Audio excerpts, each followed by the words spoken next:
Nous allons travailler dans cette vidéo sur les équations différentielles linéaires d'ordre 2. D'ordre 2, c'est-à-dire que ça fait intervenir une dérivée seconde, à coefficient constant, c'est-à-dire petit a ici, petit b, petit c, sont des constantes, et ici, on a une fonction, le second membre, c'est une fonction. Alors, et puis je regarde E', qui est l'équation différentielle linéaire sans second membre. Donc j'ai remplacé le d de x, le second membre, par 0. A, B, C sont toujours des réels. Alors, si jamais j'ai une solution de E, eh bien, une autre solution de E se trouve facilement à l'aide des solutions de E'. Je précise. Soit y0 une solution de E, alors y moins y0 est une solution de E', c'est-à-dire de l'équation sans second membre, si et seulement si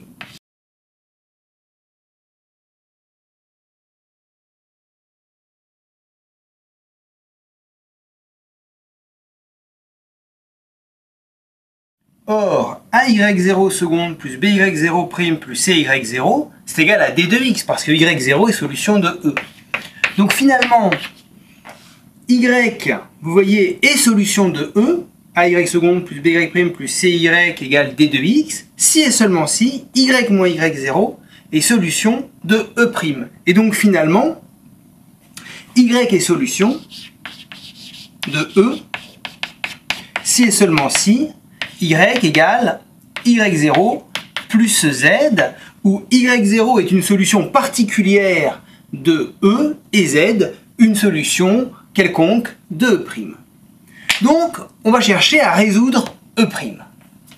Pour l'instant, nous ne savons pas résoudre cette équation différentielle, mais on peut chercher une solution de la forme exponentielle Rx.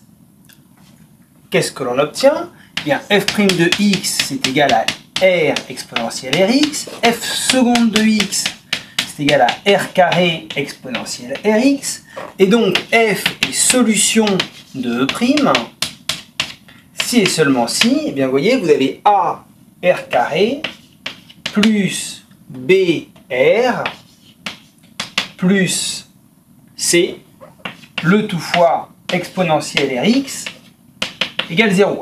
Et donc, exponentielle Rx est solution, si et seulement si, AR carré plus BR plus C fois exponentielle Rx est nul. Comme exponentielle ne s'annule pas, c'est une exponentielle justement, eh bien, exponentielle Rx est solution, si et seulement si, AR carré plus BR plus C égale 0. Alors on appelle polynôme caractéristique de l'équation différentielle E', le polynôme AX2 plus BX plus C.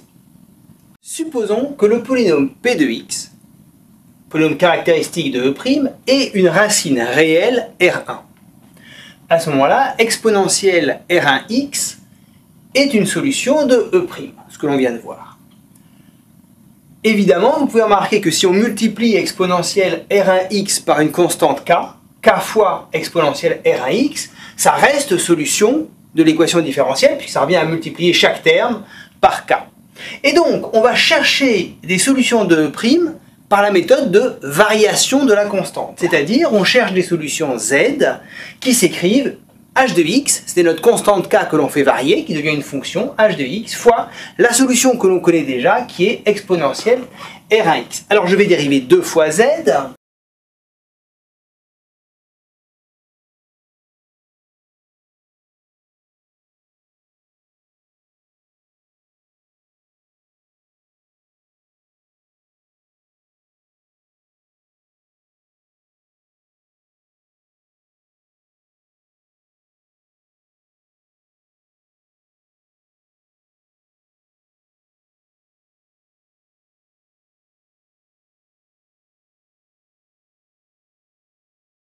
On obtient donc une équation différentielle en h qui s'écrit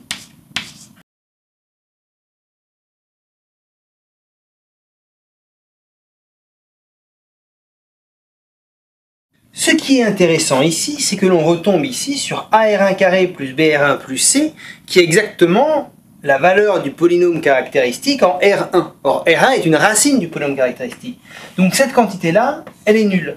Et du coup, on se ramène ici à une équation différentielle linéaire à coefficient constant d'ordre 1. Alors, nous avons vu que R1 était racine du polynôme caractéristique grand P. Et donc, nous pouvons mettre en facteur grand X moins R1 dans le polynôme P de X, ce qui nous donne A fois X moins R1, facteur de X moins R2. Et si je développe cette expression, on va obtenir AX carré moins A fois R1 plus R2 fois X, et puis plus A R1 R2. Qui doit être égal à AX2 plus BX plus C. Du coup, B, c'est égal à moins A R1 plus R2. Et je peux utiliser cette égalité dans l'expression que je viens de calculer à l'instant. On obtient alors H seconde sur H' égale moins AR1 moins AR2 sur A. Et donc finalement, moins R1 plus R2. H seconde sur H' égale R2 moins R1. H seconde sur H' égale R2 moins R.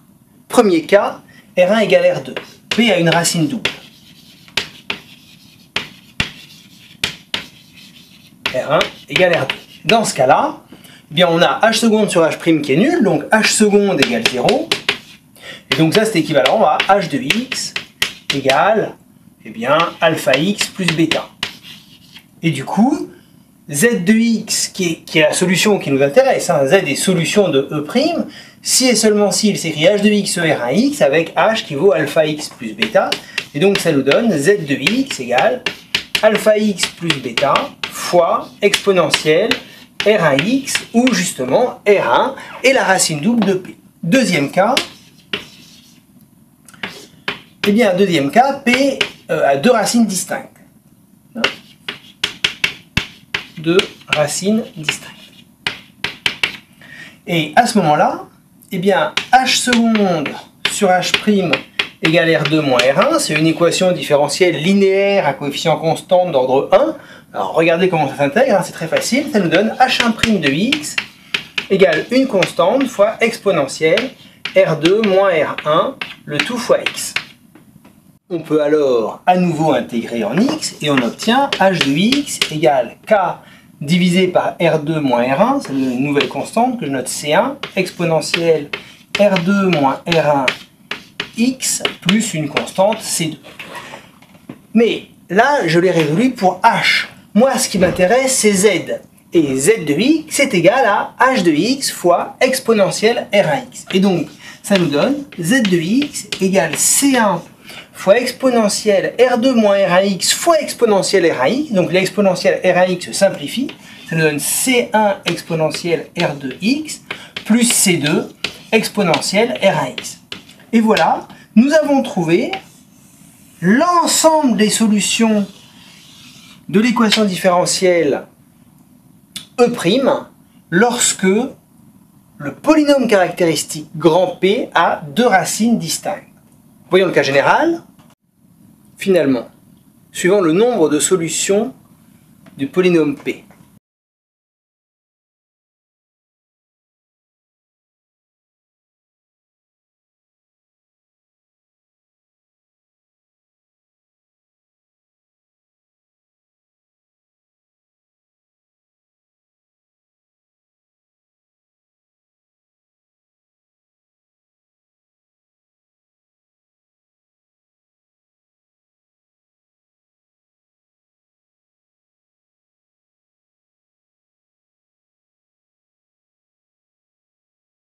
Si P a deux racines réelles, R1 et R2 différentes, alors l'ensemble des solutions de E', c'est l'ensemble des fonctions K1 exponentielle R1x plus K2 exponentielle R2x, où K1 et K2 sont des constantes réelles. Si P a une racine double réelle, petit r, alors les solutions de E', ce sont les fonctions de la forme K1 plus xk2 exponentielle Rx, où K1 et K2 sont des constantes réelles quelconques. Enfin, si P a deux racines complexes conjuguées alpha plus i bêta i et alpha moins i bêta i, avec bêta différent de 0, alors les solutions de E' sont les fonctions exponentielle alpha x fois K1 cosinus bêta x plus K2 sinus bêta x. nous avons démontré les deux premiers cas et nous admettrons le troisième cas. Il faut pour cela, pour étudier le troisième cas, regarder les solutions complexes de l'équation différentielle et puis ensuite regarder leur partie réelle et leur partie imaginaire. Ce qui nous donne cette troisième solution.